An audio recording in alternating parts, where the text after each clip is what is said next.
amunisi baru yang menambah telak gempuran terhadap nasab Ba'alwi. Artinya menguatkan kembali penelitian Kiai Haji Imaduddin Utsman Al-Bantani yang memang sudah kuat di atas kuat. Dari mana ini? Ini ternyata ada seorang kiai dari Pamekasan, Madura, Jawa Timur. Beliau adalah Kiai Haji Ja'far Shodiq. Jadi beliau Kiai Haji Ja'far Shodiq ini seorang ulama yang terbuka hatinya, yang terbuka pikirannya, yang kemudian mendukung penelitian Kiai Haji Imaduddin Utsman Al-Bantani. Ini juga merupakan amunisi. Tetapi ada amunisi yang lebih besar dari ini, bukan sekedar dukungan Kiai Haji Ja'far Shodiq, bukan sekedar dukungan dari ulama Madura, yang mana kita ketahui bahwa Madura masih lekat, masih banyak yang terbius, terdoktrin, terbuai oleh keagungan Ba'alwi, oleh tipu-tipu Ba'alwi, oleh manipulasi Ba'alwi. Banyak diantaranya yang rela mati demi Ba'alwi. Tetapi bukan Madura namanya jika tidak ada keberanian. Kalau kiai yang lain masih pikir-pikir, Gus Baha masih pikir-pikir, Gus Yahya masih pikir-pikir, Gus Ikdam masih pikir-pikir, Gus Kautsar masih pikir-pikir untuk mendukung tesis Kiai Haji Imaduddin, maka Kiai Haji Ja'far Shodiq ini berani seperti Bang Haji Roma Irama. Tidak memikirkan jabatan, tidak memikirkan pangkat, tidak memikirkan nama besar atau nama baik. Sekali yakin dengan kebenaran, dakwahkan. Begitu, itu namanya kiai akhirat. Bukan kiai dunia. Kiai dunia adalah kiai yang takut dengan popularitasnya menurun, kemudian ekonominya menurun, kemudian nama baiknya menurun, kemudian tidak didukung secara politik, secara finansial oleh orang-orang yang didakwahi itu. Itulah disebut kiai duniawi, masih takut-takut dengan kehilangan dunia. Walanabluwannakum bisyai'im minal khawfi wal ju' wa naqasim minal amwali wal anfusi wath thamarat wa basyiris sabirin. Jadi itulah cobaan kaum mukminin, bakal kehilangan macam-macam. Bakal diliputi rasa takut, bakal dibuli, terancam keamanannya, bakal dicaci maki, dihina-hina seperti Bang Haji Roma Irama, seperti Kiai Haji Imaduddin, seperti Gus Abbas. Walju, kemudian masalah ekonomi seret, uang tak ada, semua diblokir, diembargo, pemberian-pemberian mungkin karena gara-gara tidak dukung Habib misalnya. Wa naqasim minal amwal, pendapatannya juga berkurang bahkan hilang. Wal anfusi wath thamarat, bahkan bisa terancam jiwanya dan pertanian-pertaniannya, bisnis-bisnisnya hilang. Gak mau mereka. Dakwah yang sudah bertarif mahal, yang gebiar-gebiar panggung, yang IO-nya ratusan juta, tiba-tiba harus panggungnya kecil, sederhana, gak mau lah. Macam Gus Ikdam, macam Gus Kautsar, macam Gus Miftah, gak mau, kehilangan. Hadirin yang dimuliakan Allah Subhanahu wa taala, kembali lagi tadi kepada Kiai Haji Ja'far Shodiq yang sudah siap dengan resiko-resiko itu. Baik, kita ceritakan bagaimana amunisi ini, kegilaan ini daripada Kiai Haji Ja'far Shodiq. Jadi begini ceritanya, nanti ada videonya, diulas sedikit. Jadi Kiai Haji Ja'far Shodiq ini seperti tadi dijelaskan sudah siap dengan resiko-resiko, termasuk resiko khauf wal ju' tadi, dijauhi oleh teman-temannya, dilapor-laporkan kepada gurunya, kepada pembesar-pembesarnya, dan diintimidasi lah begitu. Khauf. Apa bentuk ancaman, bentuk intimidasi kepada Kiai Haji Ja'far Shodiq? ternyata Kiai Haji Ja'far Shadiq ini dilaporkan bukan kepada polisi ya, tetapi kepada guru besar supaya ditindak, karena ini murid sudah membalelo, sudah menentang, sudah keluar pakem seperti yang dilakukan Gus Najih kepada santri-santrinya yang mengakui tesis Kiai Haji Imaduddin tidak diakui santri. Kejam, hanya karena beda pendapat, dan itu juga bukan barang haram, biasa saja. Jadi Kiai Haji Ja'far Shadiq ini dilaporkan kepada guru besar yang ada di Mekah, yaitu Sayyid Alawi Al-Maliki Al-Hasani. Beliau keturunan Nabi Muhammad Shallallahu Alaihi Wasallam dari jalur Al-Hasani, Sayyidina Hasan. Begitu dilaporkan kepada Sayyid Alawi Al-Maliki Al-Hasani, maka Sayyid Alawi Al-Maliki Al-Hasani ini tidak mau berkomentar dulu, tidak mau menerima pengaduan atas dasar satu pihak saja, satu arah saja. Beliau harus meneliti dulu Kiai Haji Ja'far Shadiq ini apakah dalam kesesatan ataukah dalam kebaikan. Nah, inilah contoh ulama yang bijaksana, yang dalam ilmunya. Harus diteliti dulu masalahnya apa. Karena waktu itu yang dilaporkan bahwa Kiai Haji Ja'far Shadiq ini sudah ikut-ikutan sekte sesatnya Kiai Haji Imaduddin. Sudah ikutan mento'an nasab, membatalkan nasab Ba'alwi. Jadi ini sudah kemaksiatan menurut mereka yang melaporkan itu. Termasuk diantaranya Kiai Haji Syukron Ma'mun. Bagaimana sikap Sayyid Alawi Al-Maliki Al-Hasani ini? Pengen tahu apa yang dilakukan Kiai Haji Ja'far Shadiq. Maka beliau teliti ceramah-ceramahnya, YouTube-nya, pernyataan-pernyataannya tentang nasab Ba'alwi ini. Dan pengen tahu apa kronologisnya, sejarahnya, kok bisa di Indonesia itu ada acara membatalkan nasab Ba'alwi. Ternyata kemudian setelah melakukan komunikasi dengan Kiai Haji Ja'far Shadiq melalui orang ketiga yang berkunjung ke Mekah, ternyata dijelaskan bahwa yang mula-mula memulai kisruh nasab ini mento'en, mengganggu, membatalkan, merendahkan nasab orang lain itu dari Ba'alwi sendiri, yaitu dari Bahar bin Smith yang kemudian dibenarkan oleh RA, karena RA juga ada penelitiannya menyatakan bahwa nasab Wali Songo sudah terputus dari Nabi Muhammad SAW. Keluarga Wali Songo sampai sekarang tidak ada yang nyambung kepada Nabi. Itu ada penjelasan dari RA-nya. Kemudian diperkuat lagi oleh ocehannya Bahar bin Smith yang dengan berapi-api, dengan sombongnya mengatakan nasab Wali Songo sudah terputus 500 tahun, tidak ada keturunannya. Karena anak-anak keturunan Wali Songo itu perempuan semua atau dari jalur ibu. Sotoy dia.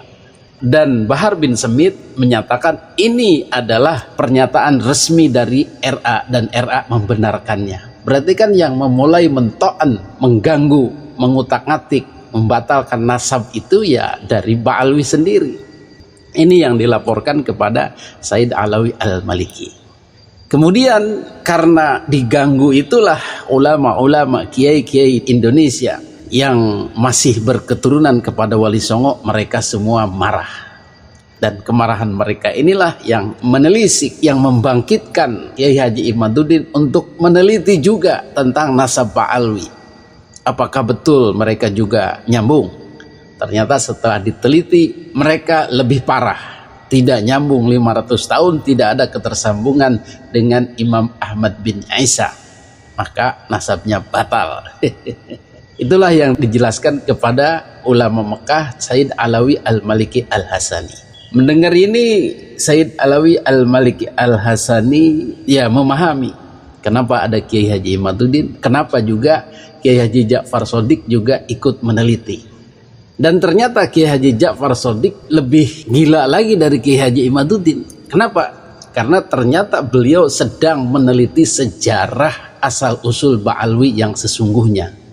Setelah dinyatakan tidak tersambung kepada Kangjeng Nabi Muhammad SAW, Kiai Haji Ja'far Shadiq tertarik. Sebenarnya bapak moyang mereka ini siapa? Mereka ini keturunan siapa kalau begitu? Ini kan sempat juga ditanyakan oleh Ba'alwi kepada Kiai Haji Imaduddin. Kalau kami bukan keturunan Nabi, tolong tunjukkan, kasih tahu, kasih kabar siapa bapak kami sesungguhnya. Karena saya menentang nasab Ba'alawi atau saya bikin tesis, maka saya dianggap keluar dari manhajnya. Waduh. Jadi si bocil ini mengira mengakui nasab Ba'alawi itu adalah manhaj guru kita, guru kami. Bocil, ini bukan manhajnya Sayyid Muhammad. Ana fikum ka Muhammad fi qaumi, katanya. Waduh. Habis itu katanya ketika jalan ketemu dengan cewek, maka nyit nyit nyit, totet totet totet. Not not not.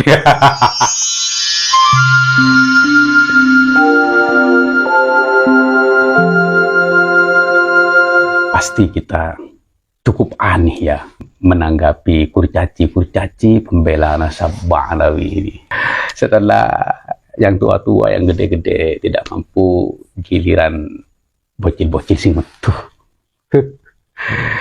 Sebenarnya saya malas ingin menanggapi ini, dan saya sudah sampaikan kepada mereka. Saya tidak ada urusan dengan mereka. Tapi bagaimana lagi? Ini bocil ya, baru metu ya, belagu lah. Baik, biar kita tidak salah paham, yuk kita dengarkan videonya secara seksama. Dawuh Abu Sayyid Muhammad Alawi Al-Maliki bahwa orang secara khusus santri yang caka adalah santri yang keluar dari komitmen pendirian para guru-gurunya. Itulah yang disampaikan oleh si bocil belagu ini. Ada 3 poin yang bisa saya petik dari apa yang dia sampaikan. Baik, yang pertama ialah makalah, kata-kata mutiara Sayyid Muhammad bin Alawi Al-Maliki Al-Hasani rahimahullah rahmatal abrar, yang berbunyi asyaqi man kharaja an manhaji aslafihi.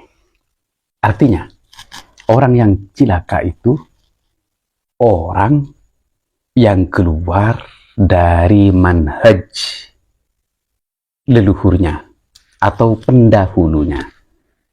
Nah, di sini pendahulu, aslaf itu ya bisa leluhurnya yang soleh, terus bisa guru-gurunya. Baik, dia artikan itu adalah gurunya. Terus kunci dari kata mutiara itu man kharaja an manhaj, orang yang keluar dari manhaj. Berarti yang perlu kita perhatikan adalah kalimat manhaj. Jadi si bocil ini mengira bahwa ikrar, mengakui nasab Ba'alawi itu adalah manhaj guru kita, guru kami, wabil khusus. Artinya, jika tidak mengakui apa yang diakui oleh gurunya, maka dia keluar dari manhajnya. Terlalu sempit. Baik, manhaj itu jalan dakwah atau metode dakwahnya. Begini teman-teman, yang benar ya. Manhaj itu apa? Metode dakwah atau jalan dakwah gurunya. Baik. Sekarang apa manhaj Ba'alawi? Jangan sampai salah paham. Jangan sampai seperti dia bocil itu yang mengira manhajnya guru kita ya Sayyid Muhammad bin Alawi Al-Maliki itu hanya mengakui nasab Ba'alawi. Jadi siapapun yang tidak mengakui nasab Ba'alawi, maka dia keluar dari manhaj Sayyid Muhammad. Allahul Musta'an. Karena saya menentang nasab Ba'alawi atau saya bikin tesis tentang penemuan bapak leluhur Ba'alawi, maka saya dianggap keluar dari manhajnya. Jadi begini teman-teman, sebenarnya ya, manhajnya dakwah Sayyid Muhammad bin Alawi Al-Maliki sudah beliau itu tuangkan dalam semua kitab-kitabnya. Di dalam tasawuf, di dalam akidah, di dalam indahnya berpikir, di dalam mengeterapkan dakwah, di dalam menjalankan dakwah. Semua itu beliau tuangkan dalam kitab-kitab tulisan beliau. Ada 500 lebih kitab yang beliau itu tulis. Dari semua fan keilmuan. Ya. Kecuali dalam ilmu nasab itu saya tidak pernah membacanya atau mengetahuinya. Barangkali yang lain ada. Semua fan itu sudah. Okay. Baik, kalau begitu, ayo kita bandingkan siapa yang keluar dari manhajnya Sayyid Muhammad bin Alawi Al-Maliki dan siapa yang berada di dalam manhajnya Sayyid Muhammad bin Alawi Al-Maliki. Satu persatu. Banyak yang nelpon, kenapa engkau berbeda dengan masyrab atau manhaj guru? Saya tanyakan, berbeda itu dalam hal apa? Nah, gitu. Saya tidak pernah berbeda dengan beliau dalam manhaj dakwah. Nah, ini ya. Saya beliau Ahlus Sunnah wal Jamaah, mazilna. Ana Ahlus Sunnah wal Jamaah. Mazilna. Ana ala turathi syekhina Sayyid Muhammad bin Ali Al-Maliki. Jadi kalau perbedaan pandangan, perbedaan istiqro, itu dianggap keluar dari manhaj. Ini sangat sempit. Nah, kalau memang saya dipaksakan misalnya, dianggap saya keluar dari manhajnya Sayyid Muhammad, tapi kenyataannya tidak, hasyawakallah. Demi Allah saya tidak keluar dari manhajnya Sayyid Muhammad bin Alawi Al-Maliki Al-Hasani. Baik, ini teman-teman, biar tidak salah paham ya. Baik, pandangan saya terhadap nasabnya Ba'alawi dianggap oleh si bocil belagu itu kalau saya keluar dari manhajnya guru saya. Menurut pandangan dia ya. Nah, sekarang ini pandangan saya ya. Ini pandangan saya. Saya sekarang ini lagi menentang, menasehati orang-orang yang berlebihan di dalam agama sesuai dengan manhaj guru saya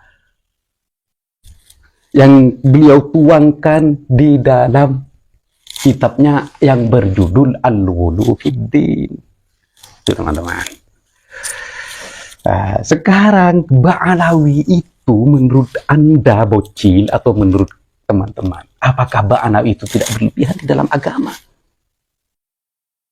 Mengaku Allah, mengaku usul ke Lauhul Mahfud dan melihat papan Lauhul Mahfud, terus menganjurkan nyemek-nyemek payudara di jalan, terus mengaku mi'raj naik ke aras dan bertemu dengan Allah setiap hari. Berapa? 70 kali. Nah, ini sekarang berlebihan di dalam agama apa enggak? Atau si bocil ini dengan kurcaci-kurcaci yang lain sudah mau menutup mata dan menutup telinga dari kesalahan junjungannya si Kabib-Kabib itu. Nah, ayo, ini ada satu poin. Berarti Sayyid Muhammad itu tidak suka dengan orang yang berlebihan di dalam agama. Siapapun santri-santrinya yang menyukai dan mendukung orang yang berlebihan di dalam agama, maka dia keluar dari manhajnya Sayyid Muhammad satu-satu. Baik, satu-satu. Yang kedua, akidahnya Sayyid Muhammad itu adalah akidah Ahlus Sunnah wal Jamaah. Makanya tidak satu kalimat pun ditemukan dalam kitab-kitabnya Sayyid Muhammad itu al-asobiyah, fanatisme, tidak pernah. Coba tunjukkan satu kitab yang asobiyah, fanatik terhadap leluhurnya, itu tidak ada, teman-teman. Bahkan santri-santrinya itu kebanyakan hanya tahu nasabnya beliau itu sampai ke Sayyid Abdul Aziz Ad-Dabbagh. Jadi kalau Sayyid Muhammad itu Sayyid Muhammad bin Alawi bin Abbas bin Abdul Aziz. Nih, sampai sini. Setelah itu beliau tidak pernah cerita.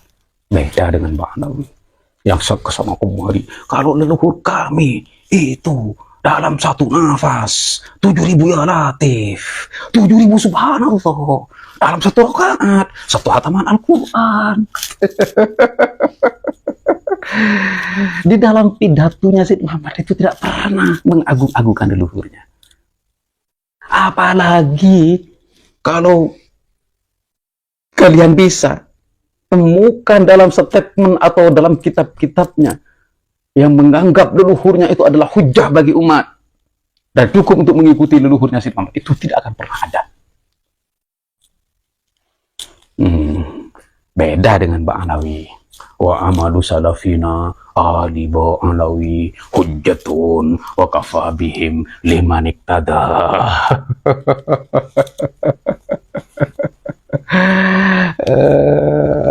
Ini asabiyah ya. Ini satu poin lagi, berarti 2 poin.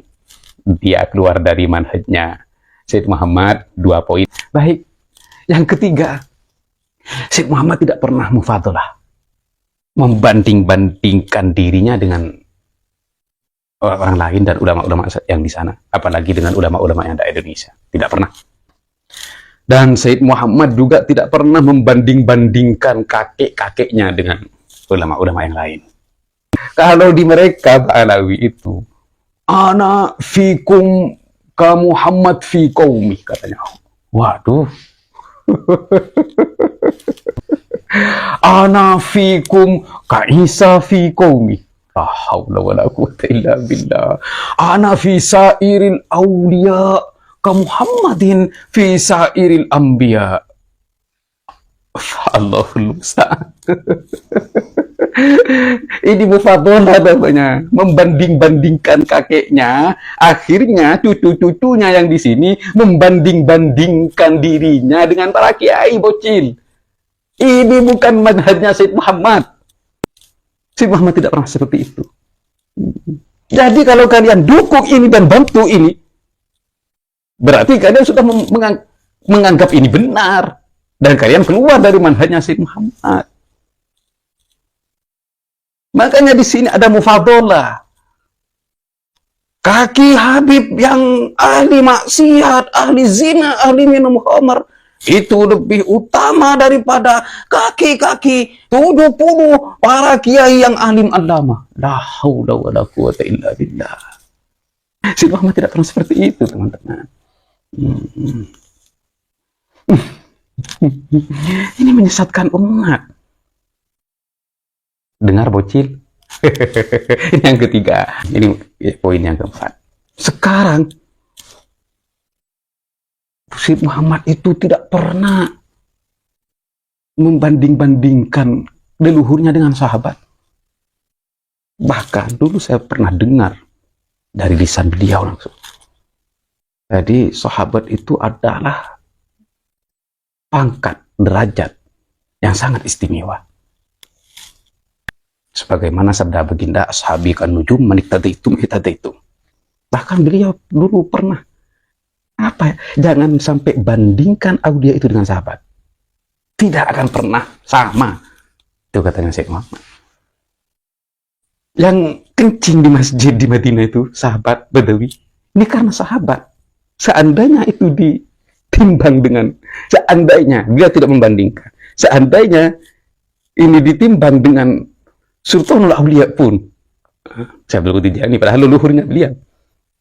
Al-Jailani, dari jihad ibunya, leluhurnya beliau. Nah, jadi ibunya beliau Al-Jailaniyah. Jadi seandainya ini ditimbang, bukan dibandingkan ya, ditimbang. Ini apa lebih utama atau lebih berat keutamaan sahabat yang kencing itu? Katanya beliau, ini Ahlussunnah wal Jamaah. Iya. Tapi bagi kaum Ba'alawi, manan butuh ashabu Rasulullah sallallahu alaihi wasallam illa ala suhbah. Walau kunna adraknahu lakunna min asbaqihim. Luar biasa. Jadi kalau Ba'alawi itu memandang sahabat itu, dia itu tidak ada apa-apanya. Dia hanya mendapatkan makom suhbah katanya. Seandainya kami Ba'alawi ini katanya dia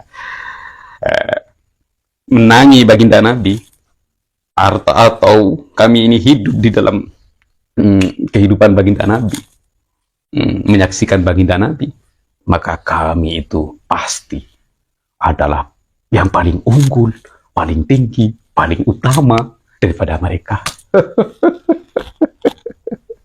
Tahayul yang berlebihan. Jadi apa yang diinginkannya itu? Yang diinginkannya itu teman-teman hanya keutamaan, keunggulan daripada yang lain. Itu. Jadi mereka itu merasa lebih unggul daripada umat Muhammad secara keseluruhan. Itu yang mereka inginkan. Sama dengan orang Yahudi. Nahnu abna'ullah wa ahibba'uh itu.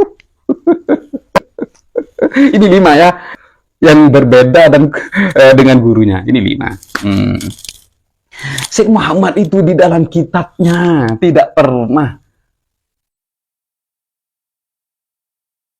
menghalalkan sesuatu yang haram, apalagi menganjurkannya dan memberi hikmat tasyri' seperti yang didapat dalam kitab Kunuzus Sa'adah. Al-Habsyi itu katanya ketika jalan ketemu dengan cewek, maka nyit totet not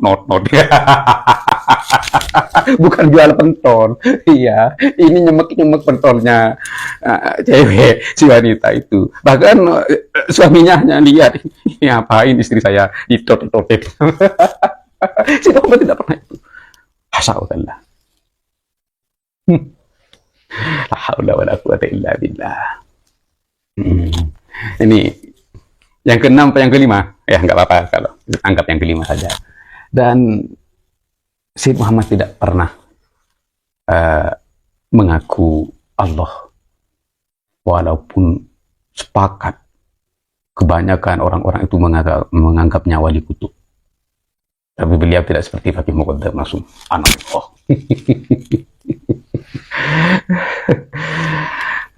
Ya Allah ya Karim. Ini yang ketujuh ya, yang ketujuh. Jadi 7 mereka kurcaci itu yang keluar dari nasabnya Ba'alawi. Astagfirullahaladzim. Mudah-mudahan jadi doa. Yang keluar dari manhajnya Sayyid Muhammad, saya hanya beda pendapat, beda pandangan. Ya, kalau mereka keluar nih, jelas ini keluar. Nah, kalau saya hanya beda pandangan. Alhasil mereka itu menyampaikan makalah statementnya Sayyid Muhammad bin Alawi al-Maliki tanpa memahaminya. Yatakallamuna bi ghairi aqlin, yatakallamuna bi ghairi fahmin. Asy-syaki, orang yang celaka itu yang keluar dari manhaj gurunya. Jadi mereka menuduh saya atau orang lain itu yang tidak sepaham dengan mereka keluar dari manhajnya Sayyid Muhammad bin Alawi al-Maliki, padahal mereka sendiri yang keluar dari manhajnya Sayyid Muhammad bin Alawi al-Maliki al-Hasan. Baik, ini yang pertama. Yang kedua, jadi jangan bandingkan, jangan samakan dengan perbedaan antara Imam Syafi'i dan gurunya Imam Malik. Jadi ini 3 poin. Yang pertama, si bocil itu merasa dirinya paling benar di dalam mengetapkan manhajnya. Terus yang kedua, dia keceplosan, terburu-buru untuk menyalahkan Qiyas Ma'al Farik itu. Saya kiaskan dengan Imam Syafi'i itu, Qiyas Ma'al Farik itu katanya. Terus yang ketiga, dia melaknat. Perbandingan kias di antara kalian dengan Imam Syafi'i itu kias ma'al farid. Kias ma'al farik adalah menghubungkan hukum suatu perbuatan yang belum ada ketentuannya dengan perbuatan lain yang sudah ada ketentuan hukumnya. Kias merupakan analogi atau perumpamaan dalam syariat Islam. Bicara kias, dirinya tidak tahu rukunnya kias. Makanya kan ini katanya baginda Nabi. Di akhir zaman itu banyak orang yang berbicara, dirinya bukan ahli untuk berbicara. Tidak memahami apa yang dibicarakan. Jadi tolong sebelum berbicara itu, pahami dulu apa yang akan kamu sampaikan. Biar tidak menyesatkan umat. Biar tidak salahkan malu. Ini masalah ijtihad. Kias ma'al farid. Saya tanyakan rukun kias itu berapa? Baik, kalau tidak tahu saya kasih tahu ya. Rukun kias itu ada 4. Asal, terus yang ini, yang kedua apa? Al-far' cabang. Ini yang mau dikiaskan dengan yang asal. Fara' ini mau dikiaskan dengan asal. Jadi yang ketiga itu rukunnya harus ada punya ilat, alasan. Apa ilat itu? Al-wasful jami', sifat yang menyatukan antara fara' dan asal. Baru yang keempat adalah hukum. Baik. Sekarang kalau dia sudah bilang ini kias ma'al farid kata. Nah, di sini saya istiqro. Bukan ijtihad, ini istiqro. Mengkaji bahwa nasabnya Bang Alawi itu putus. Tidak nyambung ke Ahmad bin Isa. Butuh data, dalil. Ya. Dari kaidah ilmu nasab. Dari sejarah.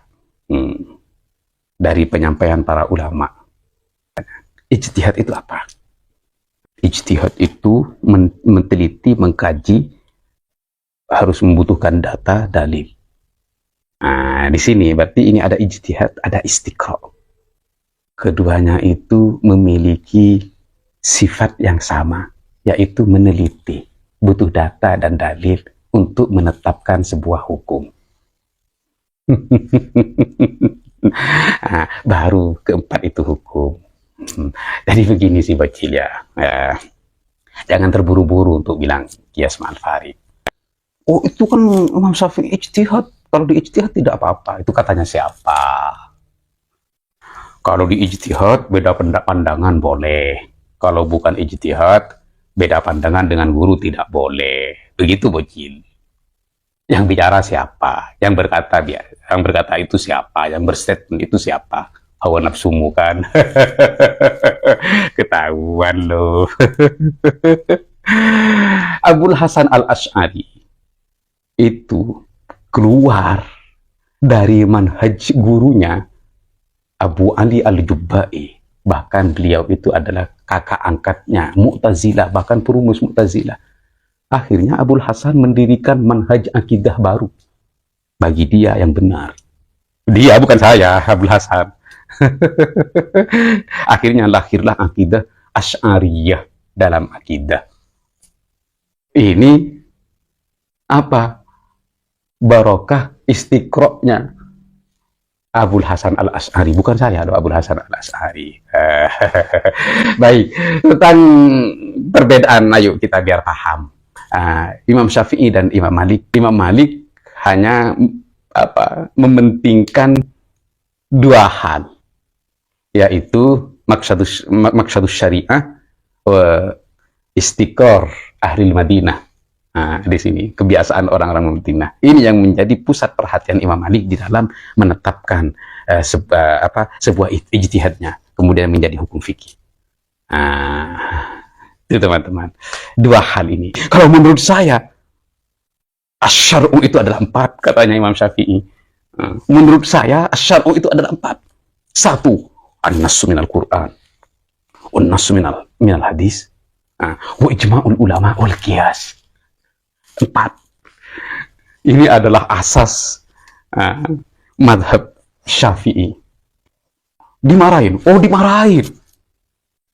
Bahkan ada satu temannya itu yang bilang, hal adalla Malik an-nas ya Ibn Idris. Apakah Syekhuna Imam Malik menyesatkan manusia? Oh, tidak, katanya Imam Syafi'i. Balhum dollu bi ta'assubihim lahu. Akan tetapi mereka yang sesat, yang terlalu fanatik, ta'assub kepada Imam Malik. Itu katanya Imam Syafi'i. Jadi ketika nagul, kata Imam Syafi'i, ketika saya bicara, Rasulullah sallallahu alaihi wasallam yaquluna qala Malik. Jadi ketika saya itu berkata, ini loh dalilnya qala Rasulullah sallallahu alaihi wasallam, maka mereka menjawab, qala Malik, guru saya, jadi harus mengikuti guru saya. Nah, di sini ta'assub.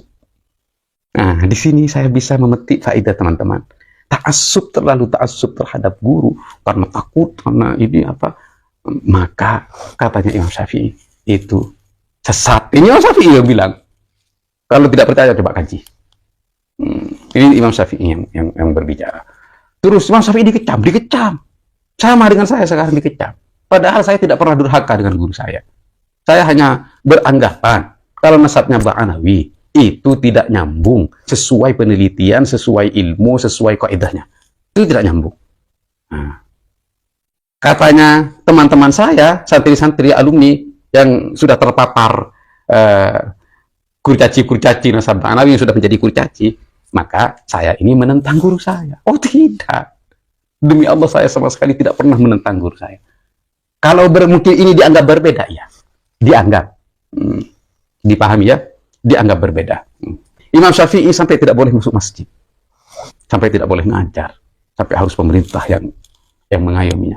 Bahkan Imam Syafi'i dikecam, bi'sal bid'atan syuruha ya Ibn Idris, sejelek-jelek perbuatan kamu sebarluaskan wahai Ibn Idris. Dikecamkan sahabat kan. Makanya kaji dulu kejadian itu, kaji dulu. Bahkan Imam Syafi'i pernah berkata, wal aibu fina, yang tercela dari kita itu kita memaksakan kehendak ilmu itu harus satu sumber. Nanti akan saya bahas langsung ini. Saya di segmen berikutnya saya ingin membebaskan para santri dari perbudakan masyarakat. Tidak ada di Ahlussunnah wal Jamaah itu. Imam Syafi'i saja bilang, jangan sampai jadikan sumber ilmu itu dari satu sumber. Hatta walau qawlian. Walaupun itu adalah perkataan saya. Beliau membuka kebebasan luas bagi santri-santrinya untuk meneliti. Walaupun itu adalah perkataan saya, jangan jadikan ilmu itu harus satu sumber kalau kepada guru. Jadi kalau ini menjadikan ilmu satu sumber kepada gurunya, maka berarti orang itu menjadikan muridnya sebagai budak yang tidak boleh berpendapat apapun, yang tidak boleh berstatement apapun, kecuali statement gurunya dan pendapat gurunya. La ikraha fiddin. Katanya Ahlussunnah wal Jamaah, kalau keimanan saja tidak boleh, ikrahul fikr, ikrahul iman tidak boleh. Apalagi yang tentang perbuatan sunnah atau hanya pendapat. Itu Ahlussunnah wal Jamaah. Tapi kalau Imamiyah, Ismailiyah, ini tidak boleh. Pengikut dan santri itu harus menjadi budak. Mulai dia menjadi santri atau mulai dia menjadi pengikut. Itu Imamiyah, Ismailiyah. Bukan Ahlussunnah wal Jamaah. Ini yang kedua teman-teman. Yang ketiga dia melaknat. A'anakallah. Sampai akhir kalimatnya. Imam Syafi'i juga dilaknat. Imam Syafi'i juga sampai didoakan mati. Bukan hanya didoakan celaka oleh Ashab bin Abdul Aziz. Bahkan itu Ashab berdoa di dalam sujudnya, di tempat yang paling dekat dengan Allah, biar diijabah. Sampai mati Ashab itu yang mendoakan Syafi'i di dalam sujudnya. Apa doanya? Allahumma amit Syafi'i. Allahumma amit Syafi'i. Matikan Syafi'i itu ya Allah. Fa'in abqaitahu, jika Syafi'i itu dibiarkan hidup, maka landarasa madhab Syekhina Imamuna Malik. Maka akan terkikis habis madhab imam kami, Imam Malik. Seperti itu teman-teman. Jadi ini 3 poin. Yang pertama, si bocil itu merasa dirinya paling benar di dalam mengeterapkan manhajnya. Terus yang kedua, dia keceplosan, terburu-buru untuk menyalahkan Qiyas Ma'al Farik itu. Saya kiaskan dengan Imam Syafi'i itu, Qiyas Ma'al Farik itu katanya. Terus yang ketiga, dia melaknat. Dia sudah dijawab satu persatu. Jadi baik kepada kurcaci-kurcaci itu, sebelum kalian berbicara, jangan terlalu ambisi nafsu akhirnya terjerumus dalam kekeliruan kan. Baik, semoga bermanfaat.